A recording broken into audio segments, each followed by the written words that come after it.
ఆషాఢ మాసంలో వార్కరీ ఉత్సవం అని పాండురంగడికి నిర్వహిస్తారు కదా. ఈ ఉత్సవ విశేషాలు ఏంటో తెలియజేస్తారా?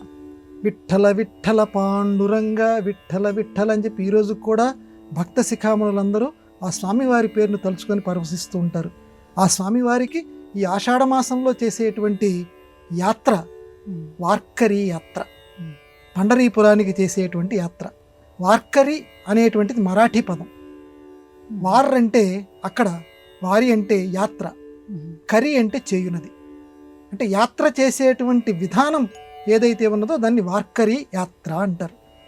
ప్రజలందరూ కూడా మహారాష్ట్రలో ఈ మరాఠీ ప్రాంతంలో ప్రసిద్ధికెక్కినటువంటి జ్ఞానేశ్వర స్వామి, అలాగే సంత్ తుకారాం వీళ్ళ సమాధులు ఉన్నాయి. ఆ సమాధి ప్రాంతం నుంచి సుమారుగా 21 రోజుల పాటు బయలుదేరతారట ఉత్సవాల కింద. జనాలందరూ కలిసి, ఈ భక్తులందరూ కలిసి ఈ ఆషాఢ మాసంలో బయలుదేరి ఎక్కడికి బయలుదేరతారు? పండరీపురానికి బయలుదేరతారు. ఎక్కడి నుంచి మొదలు పెడతారంటే ఆ పాండురంగడి మీద అద్భుతమైనటువంటి కీర్తనలు రచించినటువంటి ఆ సంత్ తుకారాం సమాధి ఏదైతే ఉందో, ఆ జ్ఞానేశ్వరుడి సమాధి ఏదైతే ఉన్నదో ఆ సమాధి దగ్గరికి అందరు రండి అని చెప్పి ఎవరికి వాళ్ళు వర్తమానాలు ఇచ్చుకొని ఇప్పటికీ కూడా 21 రోజుల పాటు 250 కిలోమీటర్లు ఒక్కొక్క సమాధి నుంచి సుమారుగా ఆ 250 కిలోమీటర్లు నడుస్తారు. అసలు ఊహించడానికి చూడండి అమ్మ, మనం మామూలుగా కొద్ది దూరం ప్రాంతం అనేసరికి మనకి అందరికి కూడా కాళ్ళు చచ్చుబడిపోతుంటాయే. 250 కిలోమీటర్ల దూరం భక్తులు ఆ పాండురంగ స్వామి దగ్గరికి అలా నడిచి వెళ్తారట. అందులోనే ఎక్కడి నుంచని? ఆ సమాధుల దగ్గర నుంచి. ఏ సమాధులు? పాండురంగడిని ఆరాధించి లోకానికి ఆయన యొక్క విశిష్టతను తెలియచేసి పాండురంగడిని హృదయాలలో నిలిపినటువంటి ఏ తుకారాం ఉన్నాడో ఆ తుకారాం సమాధి నుంచి. అంటే భక్తుడికి ఎంత విలువ అంటే, మొట్టమొదటి నుంచి నేను చెప్తూ ఉన్నాను, భక్తుడికి భగవంతుడు అంత విలువ ఇస్తాడు. మామూలుగా వెళ్ళిపోవచ్చు కదమ్మా. విఠల అంటే అర్థం మనకి అందరికీ తెలుసు. విఠల అంటే విట్, విట్ అంటే ఇటుక, ఇటుక మీద నిలబడి ఉన్నట్ట. ఎక్కడన్నా ఉంటుంది అసలు విషయం?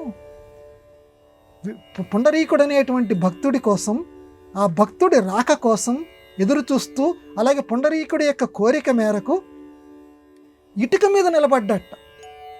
మామూలుగా కింద భూమి మీద కూడా నిలబడలేదట పాండురంగడు. పాండుర అంగం అంటే తెల్లనైనటువంటి దేహం కలిగినటువంటి వాడు. తెల్లనైన దేహం ఏంటండి? ఒక్కటి కాదు, విష్ణుమూర్తి నలుపువాడు కదండి. పాండురంగడు అంటే మనం ఏమనుకుంటాం? మామూలుగా విష్ణుమూర్తి కదా పాండురంగడు అంటే. మరి పాండురంగడు అంటే ఆయన దేహం నల్లగా ఉండాలి కదండి, నీలమేఘశ్యాముడు కదండి. పాండుర అంటే తెలుపు, అంగము అవయవము కలిగిన వాడు. తెల్లనైన అవయవములు కలిగి అంటే తెలుపు అని అంటే ఇక్కడ అర్థం ఏంటంటే సత్వగుణానికి ప్రతీక. ఇక్కడ రంగు కింద నువ్వు తీసుకోకు, ఆయన నిలువెల్లా సత్వగుణం ఉంది. ఆయన దగ్గరికి వచ్చినటువంటి భక్తులందరినీ కూడా సత్వగుణం, శాంతిని ప్రసాదిస్తాడు. ఆ దృష్ట్యా నువ్వు పాండురంగడు కాదయ్యా. ఆయన దగ్గర ఒక శివలింగం ఉంది, శివుడికి ఆయనకి మధ్య అభేదం, అందుకే ఆయన్ని పాండురంగడు అన్నారు. శివుడు తెలుపు రంగులో ఉంటాడు కాబట్టి ఆయన్ని పాండురంగడు అన్నారు. వాళ్ళిద్దరికి మధ్య తేడా లేదని చెప్పటానికే శివలింగాన్ని ఆయన ధరించాడు, అందుకే ఆయన పాండురంగడే అని ఇంకొక సమన్వయం ఉంది.